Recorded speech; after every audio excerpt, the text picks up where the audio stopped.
Bonjour à tous et ravi de vous accueillir pour ce nouveau webinaire qui a pour thématique justement comment pérenniser et développer la performance de son entreprise grâce à la RSE et les SST. Et pour vous expliquer tout ça, je ne serai pas seul. Je suis accompagné d'experts dans le domaine, en la compagnie de Anne Benoît et Séverine Rouget qui vont m'accompagner. Et je vais d'abord laisser la parole à Anne pour te présenter. Merci William pour cette introduction et puis merci pour ta sollicitation de participation à ce webinaire. Le thème est passionnant et j'espère qu'il sera passionnant et intéressant pour les participants. Alors, une présentation rapide. Voilà, j'ai travaillé une trentaine d'années en tant que salarié dans différentes entreprises du retail et plutôt sur des fonctions marketing. Et j'ai touché à la RSE à la fin de ces dernières missions et j'ai choisi, donc il y a 3 ans, d'effectuer une reconversion professionnelle, on va dire plus simplement une évolution, reprise d'études pour m'orienter vers l'accompagnement RSE. Alors, les motivations à cela, c'était d'une part de pouvoir travailler, avoir un métier à impact dans le domaine de la RSE d'une part, et puis une statistique m'a fait réagir, à savoir que plus de 82% des chefs d'entreprise déclarent manquer de temps pour mettre en place une vraie politique RSE, et notamment dans les petites structures. Ce qui m'a conforté dans l'idée de me positionner sur l'accompagnement des TPE-PME dans leur démarche globale RSE.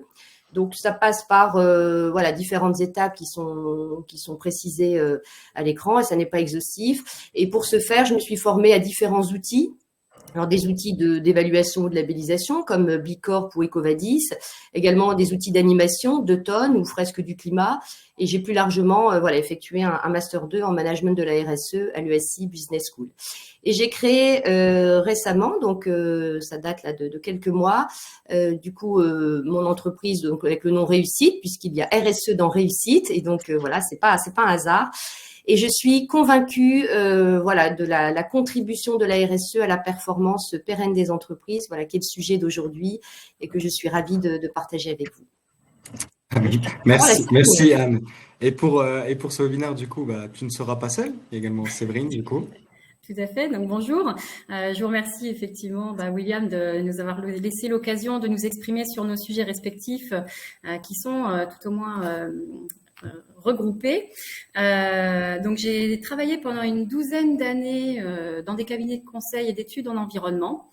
Dans différents types d'activités. En fait, ça allait de l'industrie textile à la bureautique, à la sidérurgie, en passant par des plateformes de compostage, l'exploitation de terrils de cendres, avant d'intégrer en fait le plus grand chantier de désamiantage et de déconstruction d'Europe, donc situé sur le Dunkerquois, où j'ai conçu l'ensemble de la politique santé et sécurité au travail. Donc d'abord pour mes salariés en tant que directrice de société, bien sûr, et pour les travailleurs du chantier, en tant que directrice de chantier.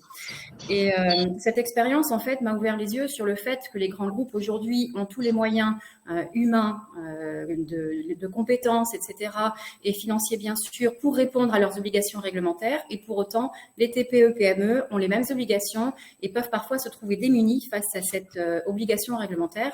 Et donc, de ce fait-là, depuis 2021, j'accompagne les entreprises désireuses de s'initier ou de s'améliorer en prévention des risques professionnels. Donc, je suis IPRP, intervenante en prévention des risques professionnels. Alors, c'est un titre qui est obtenu après enregistrement auprès de la DREX. Donc, je suis reconnue comme un expert par l'inspecteur du travail. Pour autant, j'agis en toute indépendance vis-à-vis de ces institutions. Voilà.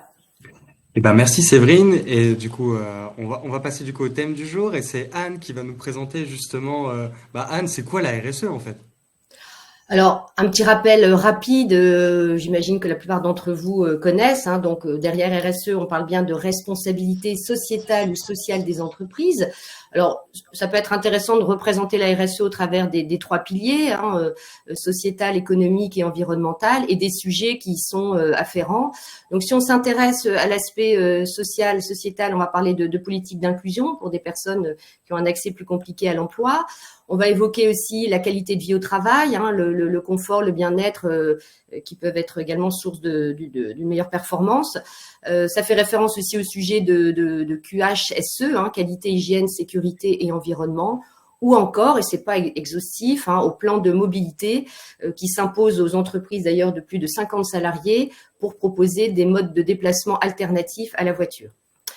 Si on regarde maintenant sur l'aspect économique, on va évoquer des sujets de commerce équitable, avec le respect des travailleurs, donc temps de travail par exemple, le travail des enfants, et a fortiori dès lors qu'on travaille avec des pays où les règles sont moins strictes. On va évoquer également des sujets de transparence financière ou encore de rapports d'indicateurs extra-financiers qui de plus en plus se développent, et plus largement de viabilité de l'entreprise, également de la création ou du maintien des emplois. Évidemment, ça va de pair avec une démarche RSE.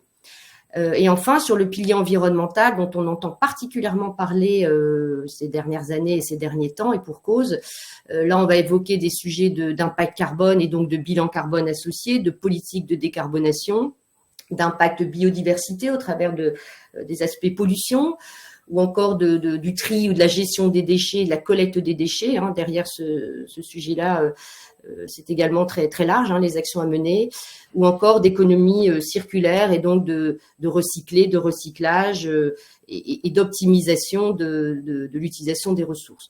Voilà, donc encore une fois, c'est pas exhaustif, mais tous ces sujets-là sont en lien avec la RSE. Alors ça peut faire peur, ça peut effrayer en se disant finalement il y a beaucoup de boulot. Donc oui, il y a beaucoup de boulot, mais on verra que l'idée, c'est de prioriser et d'identifier les sujets qui sont en lien avec l'activité de l'entreprise, et tous ne sont pas à mener de front dans un même temps.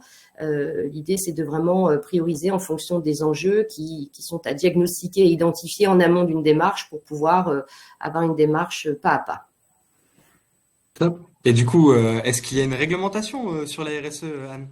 Alors, évidemment, souvent on fait les choses par obligation réglementaire. Enfin, on n'a pas le choix d'ailleurs. Et si on s'intéresse aux TPE-PME, finalement, elles n'ont pas d'obligation réglementaire stricte à justifier de leurs impacts et de leurs actions en termes de RSE. Donc ça, c'est d'un point de vue large, mais ça ne va pas durer.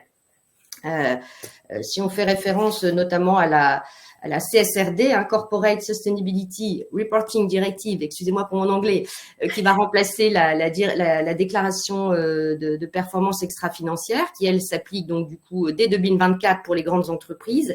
Eh bien, à horizon 2026, pour une partie des PME, en fonction d'un certain nombre de critères effectifs ou chiffre d'affaires, ça va également s'appliquer aux PME. Alors, ça veut dire quoi? Ça veut dire qu'elles auront l'obligation de publier le chiffre d'affaires et également les dépenses liées à une activité qu'on va appeler durable. Donc, elles auront un devoir de justification, et ça à horizon 2026, donc ça va aller finalement très, très vite. Pour autant, même s'il n'y a pas d'obligation réglementaire stricte à date de justification, il y a des obligations non réglementaires ou des obligations indirectes qui sont liées. Évidemment, une TPE, PME travaille dans un écosystème. Elle travaille alors soit dans le cadre de marchés publics ou de donneurs d'ordre privés ou encore d'investisseurs. Et dans ce cadre-là, ces instances concernées, elles, ont des obligations. Donc, de fait, ça se répercute sur les entreprises partenaires. Donc, si on regarde 2 minutes l'aspect, les obligations côté marché public, alors tout d'abord un enjeu, sachez que 58% des marchés publics sont remportés par des TPE-PME. Donc, ça fixe tout de suite l'importance pour les structures de petite taille. Et à horizon 2024, donc demain, il y a la loi Industrie verte qui, elle, imposera d'avoir des critères environnementaux dans leurs appels d'offres, et seront exclus les répondants qui ne justifieraient pas d'un bilan carbone ou qui ne justifieraient pas d'une publication concernant les informations sur la durabilité de leur activité. Donc voilà, de manière indirecte, dès 2024, les TPE-PME en lien avec l'industrie devront répondre de ça. Alors, si on s'intéresse maintenant aux donneurs d'ordre privés, par exemple, eh bien, elles, notamment les grandes entreprises, ont mis en place des politiques d'achat responsables. Elles doivent le faire. Et donc, à ce titre-là, elles demandent à leurs différents fournisseurs de pouvoir justifier d'un certain nombre de critères extra-financiers. Et ça fait partie des critères, d'ailleurs, dans les appels d'offres qui prennent de plus en plus de poids. Ça va de 10, 20 à parfois 30% pour les entreprises les plus engagées. Donc, voilà, du coup, vous avez, pour certains d'entre vous, sans doute déjà été confrontés à ce sujet. Et enfin, les investisseurs, qui eux s'intéressent aussi à l'impact de la RSE, alors ne serait-ce que pour développer leur propre business, mais doivent améliorer la performance de leur portefeuille et par ce biais-là, doivent évidemment intégrer des investissements verts pour pouvoir intéresser leurs propres clients et être plus attractifs. Donc, les investisseurs ont aussi des objectifs, des quotas de soutenir des projets et ou des entreprises qui s'engagent vers des projets durables. Voilà, j'espère que j'ai été claire. Donc, ça s'impose à tout le monde. Oui, c'est ça. C'est que du coup, comme tu le disais, c'est que c'est pas une obligation à aujourd'hui, mais c'est déjà pour demain, et que ça peut représenter au-delà des bienfaits de la RSE un sacré avantage concurrentiel pour emporter des marchés publics ou autres. Donc ouais, Oui. Et du coup, là, si on faisait un constat dans tout ça, nos TPE, PME, elles en sont où là dans cette mise en place de la RSE, des démarches RSE? Alors, il y a un baromètre qui a été fait, qui a été très bien fait. Donc, je m'en suis inspirée. Donc, sur l'année 2022, qui a passé au crible les entreprises de différentes tailles et qui a tiré un certain nombre de constats par rapport à la maturité de ces entreprises sur leur démarche RSE. Alors, tout d'abord, concernant les TPE, donc moins de 10 salariés, le constat est le suivant, c'est qu'elles ont peu, voire pas de ressources dédiées sur le sujet de la RSE. Elles sont relativement peu matures, c'est-à-dire qu'elles ont souvent pas répertorié ce qu'elles ont pu faire au titre de la RSE. Elles n'ont pas forcément fait de diagnostic et elles n'ont pas forcément les compétences. Donc ça, c'est en lien avec le manque de spécialisation. À chacun son métier, vous me direz. Et du coup, c'est quelquefois des missions qui sont confiées à quelqu'un en poste, en RH par exemple, ou en qualité. Mais donc, c'est une mission supplémentaire, mais pour lesquelles la personne n'a pas forcément les qualifications.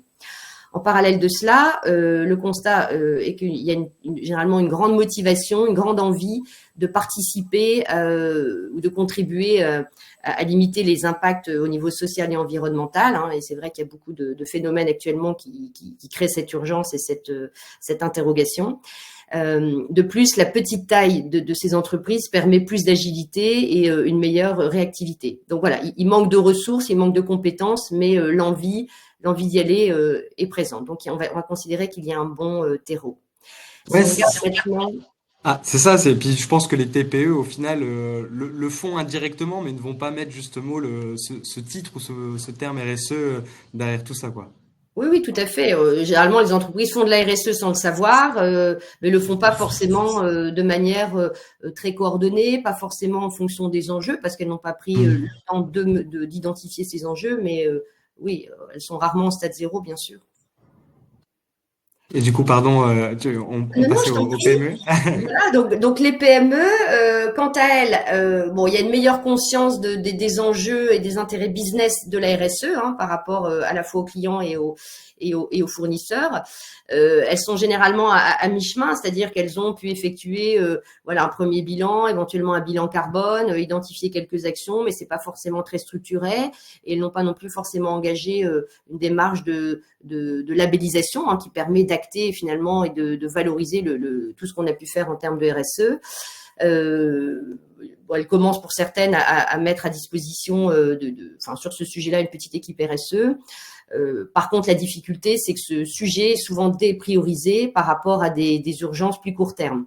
Or, la RSE est un sujet d'amélioration continue d'une part et qui se traite dans la durée.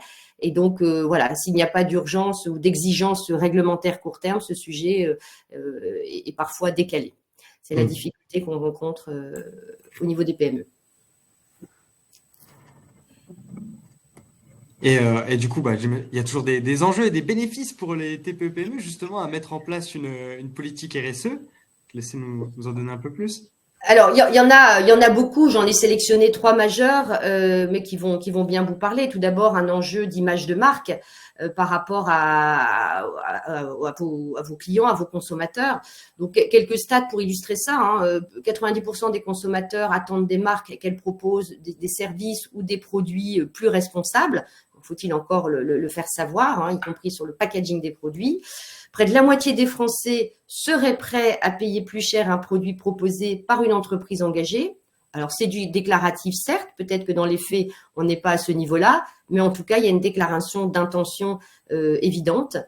Et enfin, 65% des consommateurs choisissent d'acheter ou de boycotter une marque en fonction de ses prises de position sur des sujets sociaux ou environnementaux. Donc voilà, celui qui est absent des débats sur des sujets concernés par son activité pourrait être mis de côté, c'est très clair.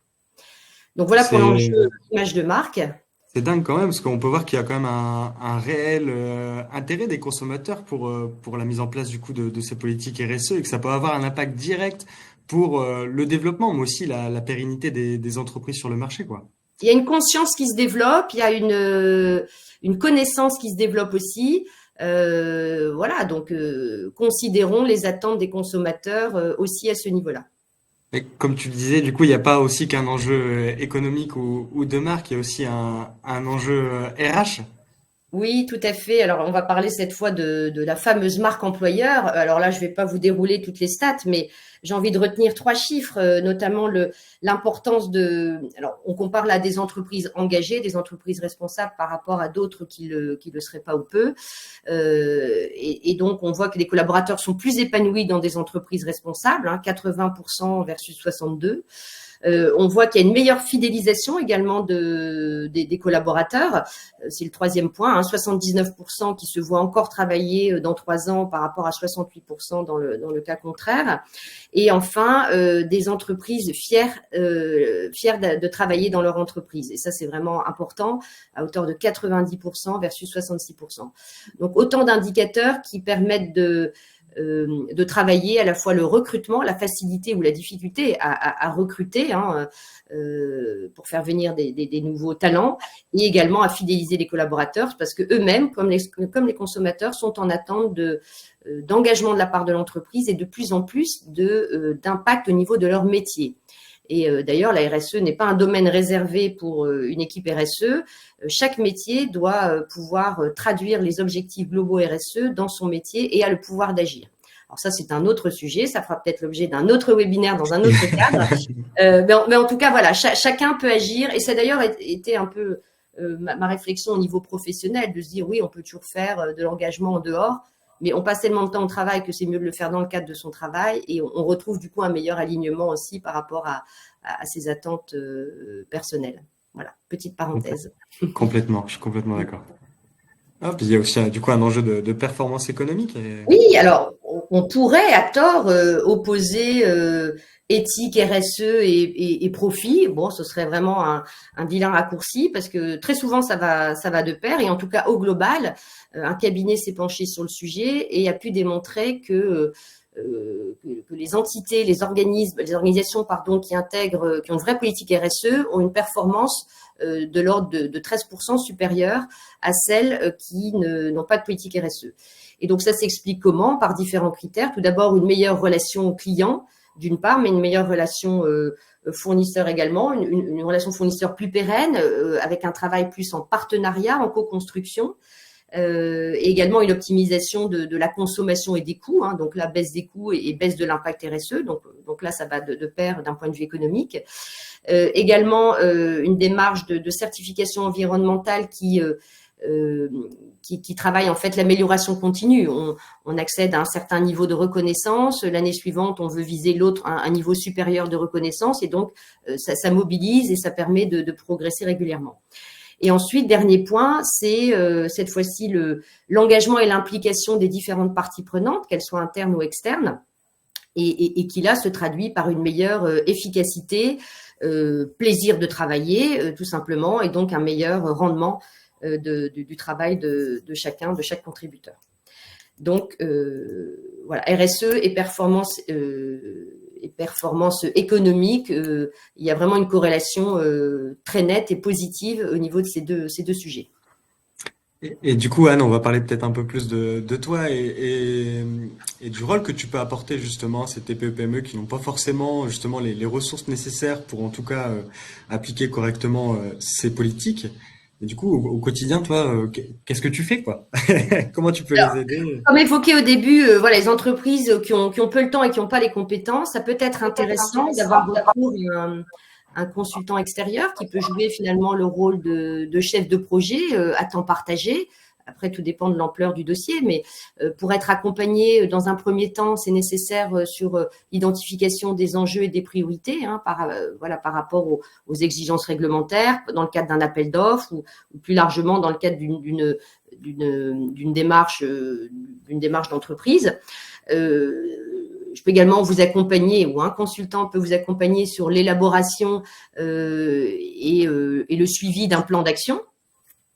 Ça peut passer également par l'animation des différents interlocuteurs, contributeurs internes, donc interrogation de la perception et des attentes des collaborateurs, par exemple, ou interview des fournisseurs et des clients, là aussi pour voir quels sont leurs points de vue sur l'activité et sur l'entreprise, mais également quelles sont leurs idées et de pouvoir les intégrer dans la co-construction de cette politique RSE. Après, je m'efforce aussi, moi, de trouver toujours des outils adaptés à la taille du secteur. Les outils pour construire, il en existe un certain nombre en open source, donc gratuits.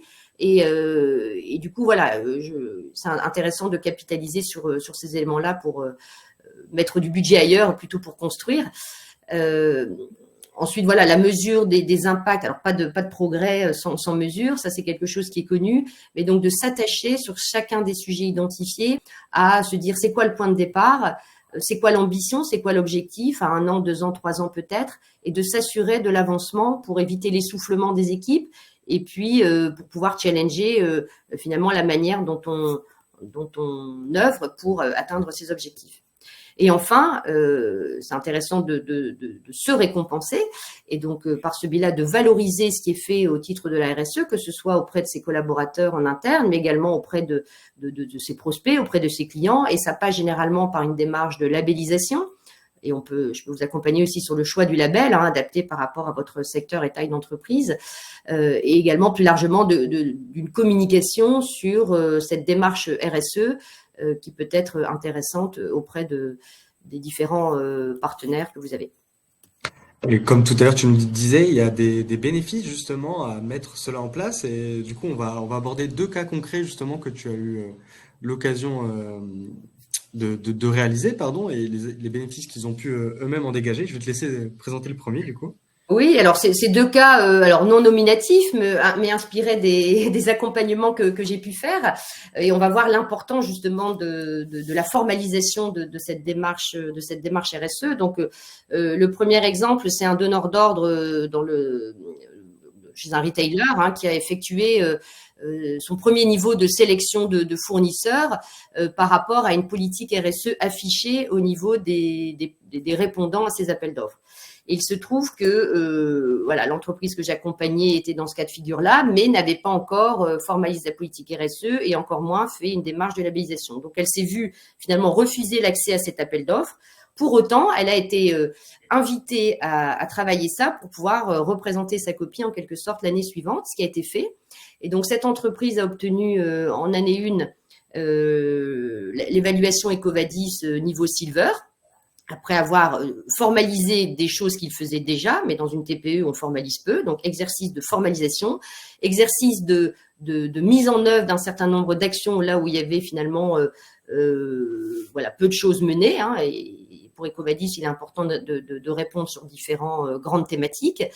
Et puis, finalement, démarche d'amélioration continue. Et j'ai appris pas plus tard qu'hier qu'ils étaient passés Platinum, donc au bout de 3 ans. Parce que ils se sont pris au jeu positivement, ça faisait sens pour leur business, pour le développement de leur business, et au travers de cette évaluation qui permet de mesurer, d'évaluer, de justifier, de se questionner à chaque fois sur qu'est-ce que je peux faire l'année suivante pour améliorer, et bien finalement ça a été extrêmement vertueux et récompensé avec cette médaille. Donc voilà pour le premier exemple. Sacré intérêt du coup, parce que ça a quand même remporté, j'imagine, ils ont remporté un marché derrière, donc potentiellement des embauches, plus de chiffres. Donc, oui, ça leur a permis de répondre à des plus gros clients et de pouvoir le faire parce que ce label RSE leur permettait de passer au moins la première étape. Alors en parallèle, ils avaient développé aussi une gamme de produits recyclés, ça c'est important. Et puis, un premier rapport RSE aussi en cours de construction pour détailler tout ce qui a été fait. Donc ça, c'était le premier exemple. Et puis après, j'ai un autre exemple dans un autre secteur Donc là, une PME qui avait besoin auprès de sa banque d'un prêt pour développer un projet. Alors, qui s'est pas vu refuser le prêt parce que c'était leur banque, mais qui s'est vu demander de mettre en place, c'était un peu un prêt sous accord, sous condition, de mettre en place une politique RSE parce que la banque elle-même avait besoin d'accompagner des entreprises et des projets plus durables. Et donc, auprès de ses clients, pour la première année, a challengé ce client-là. Et donc, alors un peu à reculons, mais finalement l'entreprise il prend goût maintenant, mais un peu à reculons, du coup a décidé de mettre en place, d'initier une politique RSE en vue d'un label à horizon 1 an peut-être, pour pouvoir rester éligible auprès de sa banque notamment. Et donc ça a été une démarche un petit peu difficile, mais finalement d'ouvrir une nouvelle porte, d'éclairer de nouveaux sujets, et puis de rechallenger un petit peu la manière de faire les choses et de remobiliser aussi les équipes sur ce projet qui fait sens finalement pour tous, et pas que pour la banque. Merci Anne. Tiens, d'ailleurs Anne, on a une question d'une personne qui est présente sur le webinaire, qui nous demandait, tu as évoqué justement des outils open source mis à disposition justement pour mesurer tout ça. Est-ce que éventuellement tu aurais un ou deux noms à nous donner? Et après éventuellement, je te propose, tu as accès au chat, éventuellement de communiquer avec la personne. Oui, tout à fait. Alors, l'exemple que je vais avoir, c'est par exemple Diag 26000, qui est un outil d'autodiagnostic mis en place par la FNOR et qui permet de s'auto-évaluer sur les différentes thématiques de la RSE, issue de l'ISO 26000, qui est la norme de cadrage d'une politique RSE. Donc, il y a ce premier outil, et j'ai un autre exemple au niveau bilan carbone. J'ai eu l'occasion d'utiliser le bilan carbone développé par l'AACC et également la FNOR via un outil Excel destiné aux entreprises de la communication. Donc, ça a été co-construit avec des professionnels. Et c'est un fichier Excel avec différents onglets qui permet de renseigner ces différents coûts, ces différentes consommations sur des impacts carbone liés à l'activité de l'agence, donc audiovisuel, digital, print, événementiel. J'ai ça en tête. Et du coup, ça permet de faire son bilan carbone, de le refaire soi-même en autonomie ou avec l'aide éventuellement d'un expert. Mais si les comptes de résultats sont bien tenus et les postes bien affectés, finalement, les données ne sont pas si compliquées que ça à retrouver, et de pouvoir se remesurer régulièrement tous les 6 mois ou tous les ans pour voir quels ont été les postes optimisés et quelle a été l'importance de la baisse d'impact en fait au niveau empreinte carbone. Voilà, j'ai ces 2 exemples en tête, mais il en existe d'autres. Merci Anne, en tout cas pour le partage de ces tips. N'hésitez pas à prendre contact directement avec Anne, on aura les coordonnées à la fin, ou vous pouvez également nous solliciter si vous souhaitez les obtenir. Et sans transition, on va passer justement à la deuxième partie de ce webinaire sur justement la vision de la SST pour développer la performance également de son entreprise. Et Anne l'a évoqué dans la précédente partie de ce webinaire, la RSE englobe différentes thématiques, dont notamment les conditions du travail, qui sont l'un des aspects de la prévention des risques professionnels. Une enquête réalisée justement par l'ANAC en mai 2023 auprès de 1400 personnes montre que 50% des répondants estiment que les actions en faveur de la transition écologique dans leur entreprise auront un effet favorable sur leurs conditions de travail. Et plus de 80% soulignent que l'amélioration des conditions de travail peut contribuer à la transition écologique.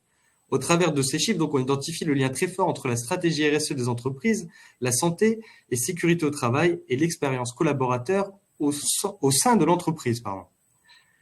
Et du coup, on va laisser la parole à Séverine. Donc là, on va évoquer du coup la première partie, le cadre réglementaire. Dis-nous en plus du coup sur cet aspect. Tout à fait. Alors aujourd'hui, je ne vais pas reprendre l'ensemble de la réglementation qui existe, mais j'insiste vraiment sur ces 2 articles du Code du travail, parce qu'effectivement, on ne peut pas parler de santé et sécurité au travail sans aborder le cadre réglementaire. Donc le premier article, en fait, il indique que l'employeur prend les mesures nécessaires pour assurer la sécurité et protéger la santé physique et mentale de ses salariés. Et donc le deuxième article, donc le L4121-3, en fait, c'est celui qui informe et qui oblige finalement l'employeur à évaluer les risques professionnels pour ses activités. Et donc, en fait, ces deux notions vont venir régenter finalement la méthodologie de prévention dans l'entreprise. Et donc, ce sont les deux piliers sur lesquels il faut s'appuyer pour travailler en prévention des risques.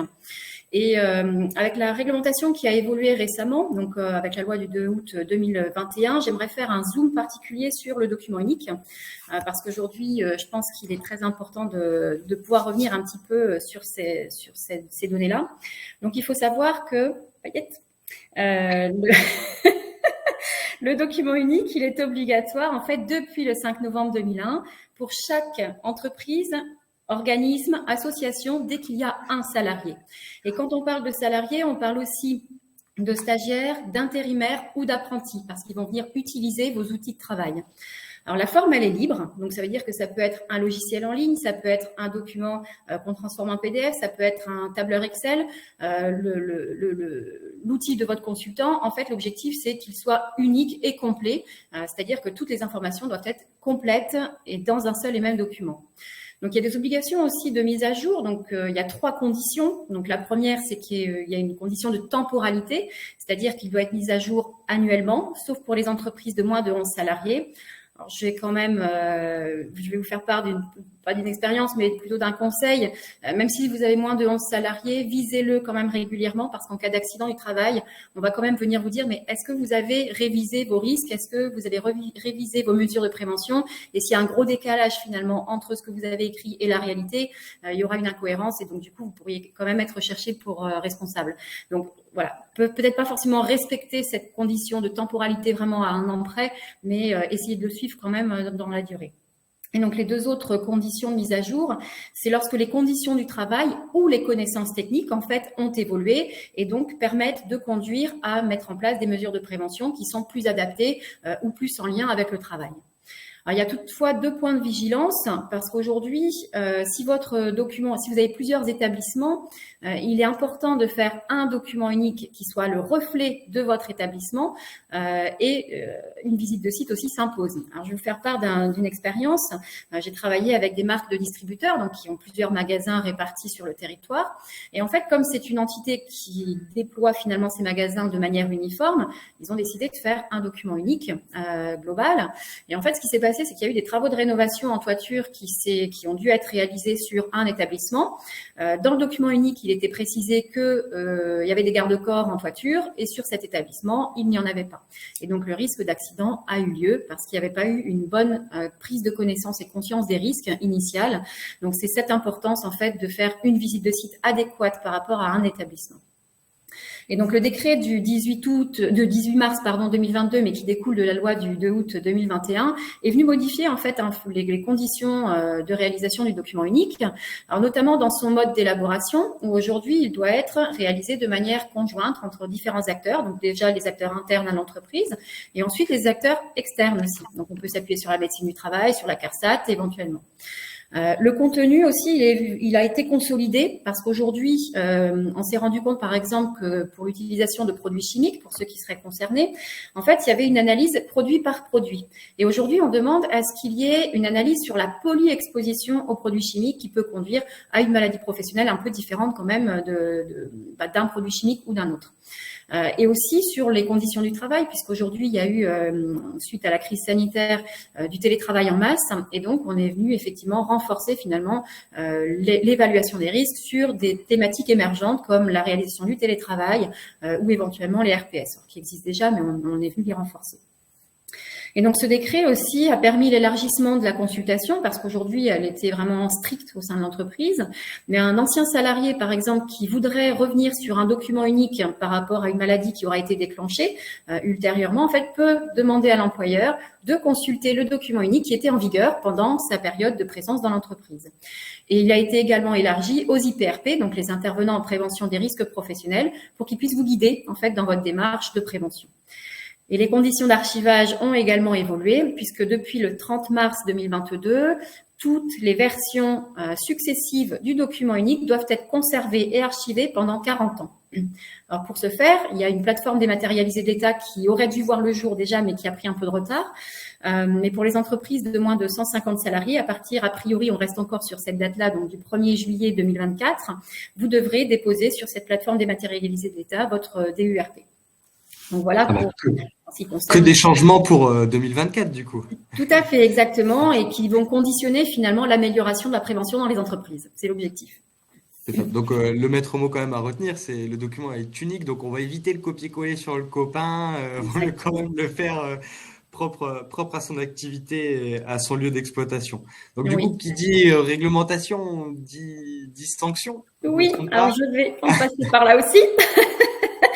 Alors, il y a plusieurs sanctions. Donc, la responsabilité civile, déjà, qui est le fait de réparer un dommage qui est causé à un tiers. Donc, c'est une logique d'indemnisation des responsables en tant que personne, qu'elle soit physique ou morale. Donc, c'est important, ça veut dire que l'entreprise peut être recherchée en responsabilité civile. Donc, pour la responsabilité pénale, je pense que là, elle est un peu plus connue et appréhendée. C'est effectivement une sanction qui arrive quand il y a une infraction au code qui est en vigueur. Donc là, le code du travail, en l'occurrence, ou le code pénal, bien sûr.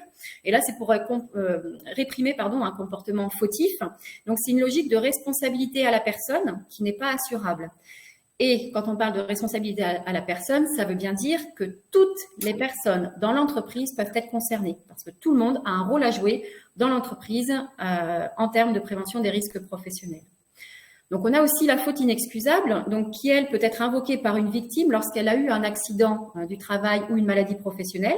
Et c'est une réparation financière complémentaire que l'employeur peut donner à cette victime, alors sous réserve, en fait, que l'employeur aurait dû avoir conscience des risques et donc qu'il n'a rien fait pour les empêcher.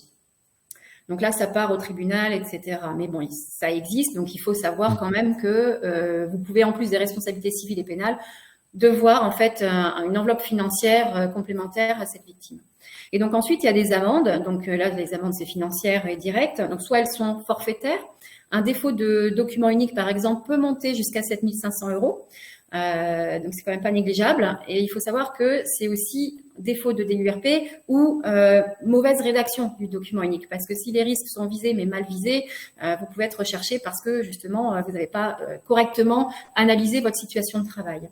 Et donc il y a des amendes qui peuvent être également au prorata, donc soit de l'effectif, soit des informations qui peuvent manquer. Et c'est le cas notamment des panneaux d'affichage dans votre entreprise. Je vous laisse faire vos propres calculs par rapport à ces thématiques-là.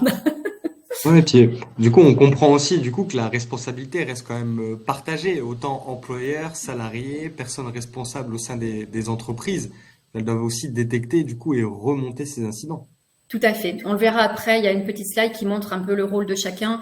Mais oui, tout le monde est concerné. Alors, c'est bien sûr l'employeur qui va impulser la dynamique et la démarche. Mais après, tous les acteurs doivent suivre derrière et il doit y avoir les moyens qui sont aussi laissés aux salariés pour pouvoir répondre à cette obligation. Et l'obligation réglementaire ne sera atteinte que si les salariés aussi remontent les informations. Mais ça, on le verra après. Donc là, on a parlé réglementation, on a parlé sanctions, on va peut-être parler un peu économie et qu'est-ce que ça peut avoir comme avantage aussi la mise en place d'une bonne politique SST. Alors aujourd'hui, on va déjà parler des incidences financières parce qu'on a parlé des sanctions, des amendes. Il y a d'autres incidences financières, mais ça, ce sont des incidences sur lesquelles vous pouvez jouer et vous pouvez agir en fait. Alors déjà, juste pour rappeler les choses, si jamais c'est pas bien connu, lors de la survenue d'un accident du travail, en fait, c'est l'assurance maladie risque professionnel qui va gérer et indemniser les victimes dans un premier temps. Parce qu'en fait, d'où viennent l'ensemble de toutes les dépenses engagées par cette institution? Eh bien, des entreprises. Et au travers du taux de cotisation AT-MP. Donc, en fait, il existe 3 taux de cotisation, donc le collectif mixte ou individuel, qui dépend en fait de l'effectif de l'entreprise. Mais globalement, en fait, le taux de cotisation est revu tous les ans. Et il se calcule en fait sur les 3 années précédant le taux qui sera en vigueur. Et il est calculé en fait sur le nombre d'accidents du travail et leur gravité. C'est-à-dire ce qui va engendrer finalement l'enveloppe financière que va dépenser l'assurance maladie.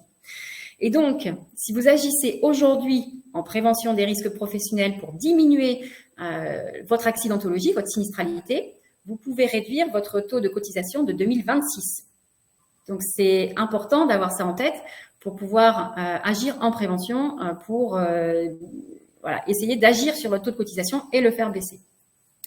Donc, vous avez aussi les polices d'assurance, les responsabilités civiles, donc qu'elles soient exploitation ou autres, qui vont augmenter en cas de sinistralité, parce que l'assureur, il a aussi son enveloppe, et puis à un moment donné, si il n'a pas assez de fonds, il va aller les demander auprès des entreprises pour subvenir aux fonds nécessaires. Ou alors, ça peut aller jusqu'à votre radiation si vous avez trop d'accidents, trop de sinistralité qui engendre trop de dépenses en fait de l'assureur. Donc ça, il faut l'avoir aussi en connaissance de cause, en tête. Et les outils de production, bien sûr, parce qu'un accident du travail, parfois, peut atteindre votre outil de production. Donc, vous allez devoir le remplacer, le racheter. Et donc, vous allez avoir un coût supplémentaire, finalement, dans votre budget pour gérer l'accident. Donc, voilà, c'est vraiment des liens qu'on n'a pas forcément tout de suite en tête, mais qui, une fois mis bout à bout, en fait, on comprend qu'agir en prévention, il y a quand même beaucoup d'intérêt. Une machine qui ne tourne pas, c'est du chiffre d'affaires qui se perd à chaque minute. Donc, il y a tout Exactement, intérêt tout à fait. Et là, c'est vraiment des coûts directs de l'entreprise. Donc, on est vraiment sur le coût palpable. Et du coup, on va venir justement à ces fameux bénéfices. Bah oui, parce que on a parlé un peu de choses qui fâchent, mais qui sont nécessaires. Mais voilà, je pense que la bonne prise de conscience aussi permet de comprendre en fait ce que c'est que la prévention des risques professionnels et l'utilité. Mais il y a beaucoup de bénéfices aussi de la prévention. Donc d'abord pour l'entreprise, parce qu'en assurance, sa conformité réglementaire, elle lève les contraintes financières qui pèsent sur elle. Donc on l'a vu. Vous pouvez améliorer vos coûts en prévention et surtout en réparation. Donc ça vous permet d'avoir une meilleure visibilité budgétaire sur vos années. Et là, c'est pas le comptable qui va être contre. Donc, vous améliorez aussi la performance, en fait, sur l'ensemble de vos processus, car vous avez, en fait, une bonne organisation du travail qui va créer des conditions qui vont faire que les salariés vont être plus performants et vous allez réduire votre accidentologie, parce qu'après, il y a tout aussi la partie gestion de l'accident dont on n'a pas parlé, mais qui prend du temps et qui coûte à l'entreprise. Et vous allez pouvoir améliorer votre image de marque à l'interne, mais comme à l'extérieur. Et donc, vous allez pouvoir aussi renforcer vos relations commerciales, car vous allez être une entreprise qui va être responsable, fiable, et on aura envie de vous donner effectivement raison, ou Anne l'a évoqué tout à l'heure, obtenir vos marchés publics qui vous permettent de montrer en fait patte blanche vis-à-vis de la prévention. Et donc pour les salariés, donc au travers des actions que va mener l'entreprise, dans un premier temps, en fait, il aura une meilleure prise de connaissance et conscience des risques auxquels il est soumis, et donc des mesures de prévention qu'il va adapter. Il va donc participer activement à ses propres conditions du travail, ce qui va conduire à avoir un salarié responsabilisé et motivé dans ses missions. Et donc, vous allez pouvoir aussi jouer sur la carte de la réduction des risques psychosociaux dans votre entreprise, parce qu'en fait, votre salarié va être reconnu dans son travail et dans l'apport qu'il a vis-à-vis de l'entreprise. Et donc, l'ensemble en fait de ces bénéfices permet tout simplement de réduire les coûts, d'augmenter vos marges, de gagner en performance et puis donc vos bénéfices. Et après, c'est mathématique, quoi. Il n'y a pas photo. Il n'y a pas photo. Je te laisse du coup passer à la prochaine thématique, du coup, sur le changement du prisme. Tout à fait, parce qu'aujourd'hui, alors voilà, j'ai voulu évoquer avec vous la réglementation pour comprendre un petit peu d'où on part. Bien sûr, les sanctions, c'est inévitable. Par contre, il faut pas rester en fait dans ce carcan d'obligation et il faut dépasser cette vision. Et je vous propose en fait un petit exercice là rapide pour vous montrer en fait le retour sur investissement que vous pourrez avoir à travailler en prévention des risques. Alors notamment, je vais d'abord éclaircir en fait le rôle du manager et du leader, parce qu'aujourd'hui, le manager, c'est une personne ressource qui gère des ressources, donc humaines, financières, techniques, pour atteindre un résultat opérationnel. Un leader, lui, c'est une personne qui va donner confiance, qui va inspirer, qui va motiver. Et en fait, ces actions vont lui permettre de générer un climat de confiance qui va être propice à la mise en place d'actions concrètes. Et donc, en SST, il est vraiment important de se positionner en tant que leader. Alors pourquoi ? Parce qu'en fait, les conséquences en cas de lien rompu entre la direction ou les responsables et les salariés vont faire qu'il ne va pas y avoir de remontée d'informations de la part des salariés. Donc, vous ne pourrez pas, en tant qu'entreprise, améliorer vos processus en place. Peut-être qu'il y aura aussi un masquage des situations dangereuses qui peuvent conduire à, selon les pyramides de Berg présentées ici, en fait, des accidents, donc soit avec ou sans arrêt, et la mort éventuelle. Et donc, ce décès, malheureusement, en fait, va entraîner des enquêtes judiciaires, administratives, selon le degré de l'accident. Donc, mortel, forcément, les enquêtes seront là. Donc, je vais vous partager en fait un retour d'expérience sur une entreprise qui avait des difficultés justement à obtenir ces informations de la part de ses salariés sur une plateforme de logistique et qui conduisait à un accident tous les 3 mois qui générait à peu près 10 jours d'arrêt. Donc, pour faire face à ce constat, on a créé en fait 2 ateliers. Donc, l'un à destination des responsables pour les sensibiliser sur leur position de manager opérationnel et surtout leur rôle de leader en SST. J'ai présenté également un outil d'analyse d'incidents. Alors, il en existe plusieurs, mais l'essentiel, en fait, c'est d'en avoir un qui est adapté à votre entreprise, à votre connaissance, à votre expertise. Et en fait, pour pouvoir se positionner en solutionneur et non pas en recherche de coupable. Parce qu'en fait, en SST, santé et sécurité au travail, le danger, c'est de montrer un coupable du doigt. Ça, il faut surtout pas le faire parce que sinon, vous allez complètement arrêter la discussion en fait entre les salariés qui sont vraiment au plus proches des conditions de travail, et c'est eux qui vont vous permettre d'améliorer votre prévention en fait. Et donc il y a eu un 2e atelier qui a été créé à la destination des salariés, donc là pour les guider, les conseiller sur ce que c'est qu'un risque professionnel, les mesures de prévention qui sont mises en place, et on leur a demandé un engagement fort, c'est-à-dire de faire une remontée d'incidents par personne par semaine. Et j'ai également créé un atelier participatif basé sur le volontariat, dans le but en fait d'identifier tout simplement des axes d'amélioration. Et donc ça a généré jusqu'à 50 propositions. Et il ne faut pas croire que l'ensemble des propositions sont coûteuses pour l'entreprise en fait. Là, pour l'une d'elles, par exemple, c'était la simple révision des règles de circulation dans l'entreprise. Et donc sur l'ensemble de ces actions qu'on a pu mener dans l'entreprise, au bout d'un an, on a permis de faire baisser de 30% le taux d'accidentologie, ce qui n'est pas rien quand même. Et donc, sur cet exemple-là, en fait, on a calculé le retour, les investissements ou le coût que ça aurait pu engendrer s'il y avait eu un accident mortel. Donc, déjà des enjeux humains avec un suivi psychologique auprès des personnes parce qu'un mort en entreprise, c'est quand même pas simple, en fait, pour reprendre le travail. Avec potentiellement d'autres arrêts parce qu'on se sent pas en sécurité, voilà, il y a quelque chose qui se passe. La réorganisation du travail qui peut conduire à la surcharge de travail pour certaines personnes et une pression sur la production parce qu'on a perdu sur un temps donné de la production et donc une perte aussi de productivité. Il y avait des enjeux sociétaux aussi, donc avec les partenaires, les fournisseurs qui ont perdu confiance et donc avec des pertes de marché sur cette plateforme. Des enjeux temporels puisque qui dit décès dit effectivement temps d'instruction, donc avec l'arrêt des machines et des hommes pendant un certain temps. L'instruction judiciaire, donc avec la partie réglementaire, et les enjeux humains. Donc ça pourrait se chiffrer à 3,8 millions d'euros en fait, toutes les incidences financières directes, indirectes et intangibles. Et donc en fait, croire que ne rien faire en prévention génère une économie de 40 000 euros, au final c'est illusoire parce que l'entreprise aurait pu dépenser plus de 95 fois son investissement initial en fait. Donc voilà, et c'est là où en fait j'aimerais vous montrer que travailler en prévention finalement c'est pas un coût, c'est pas un centre de coût, mais c'est un réel investissement pour l'avenir. Et du coup, pour égayer encore tous ces propos, tu vas nous partager justement des petits tips aussi, tes secrets. Voilà. Mes secrets, c'est pas forcément les miens, mais oui. Alors tout d'abord, il faut vous organiser. Et pour ça, vous n'êtes pas seul. Vous avez d'abord toute la structure de votre entreprise. Donc le chef d'entreprise, lui, va plutôt porter la stratégie d'entreprise, sa vision. Et ensuite, il va s'appuyer, bien sûr, sur ses collaborateurs. Donc le SDC, c'est le salarié désigné compétent, donc qui doit être obligatoire dans l'entreprise, ou le QHSE en fonction de la taille de votre entreprise. Donc c'est vraiment la personne qui va porter finalement l'animation de la prévention dans votre entreprise. Et vous avez aussi toutes les fonctions support. Donc la fonction, le service RH, qu'il ne faut pas oublier dans sa phase d'onboarding, dans le livret, dans l'accueil du salarié, dans la formation aussi qui peut être délivrée pour rester compétent en prévention des risques.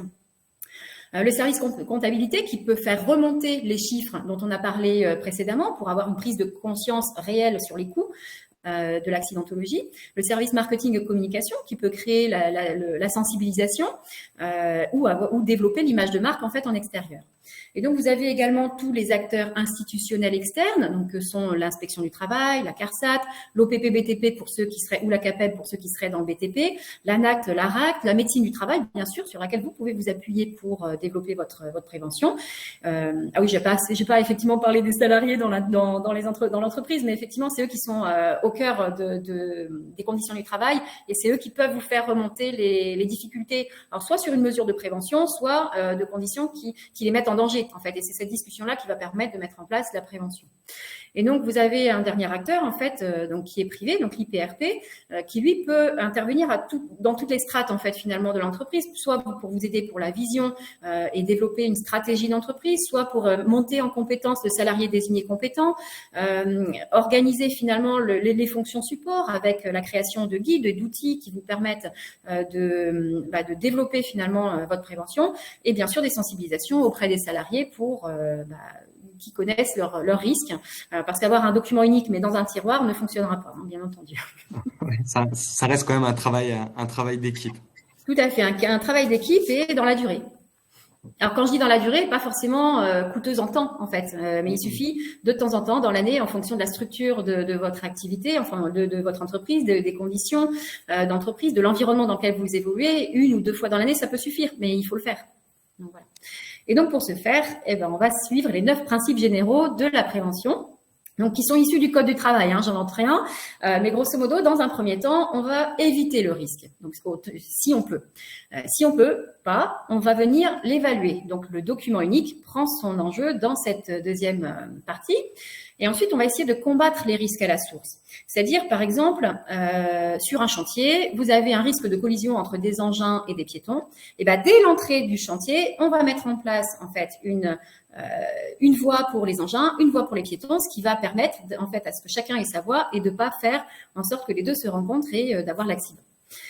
Et ensuite, on va venir adapter le travail à l'homme. Alors, par exemple, si on travaille sur écran, on peut mettre à disposition des sièges réglables, des tables en hauteur, etc., pour adapter chaque position de chaque personne, en fait, en fonction de sa morphologie, à son poste de travail.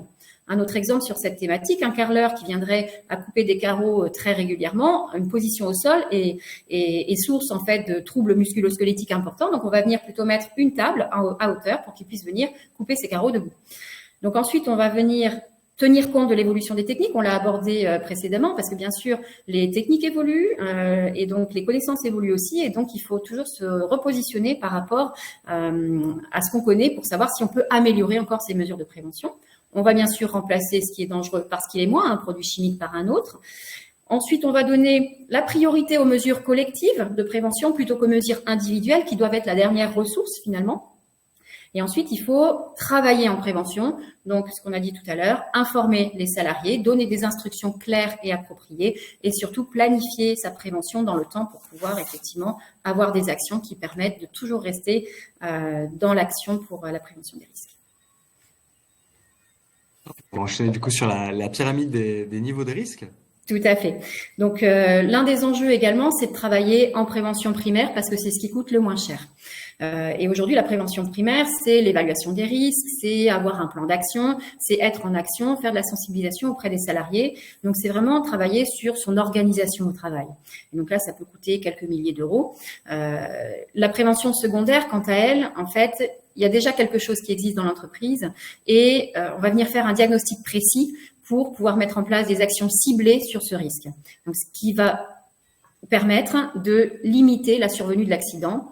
Et quand on est donc dans la prévention tertiaire, là, effectivement, on est dans l'accident qui a eu lieu. Donc, on est là pour plutôt en curatif. Donc, on limite les conséquences. On essaye de favoriser le maintien dans l'emploi ou la désinsertion professionnelle en cas d'incapacité permanente, en fait, finalement. Et du coup, l'analyse, du coup, c'est vrai qu'en faisant un petit schéma là, très, très, très bien présenté là sur cette slide, on peut aussi anticiper du coup.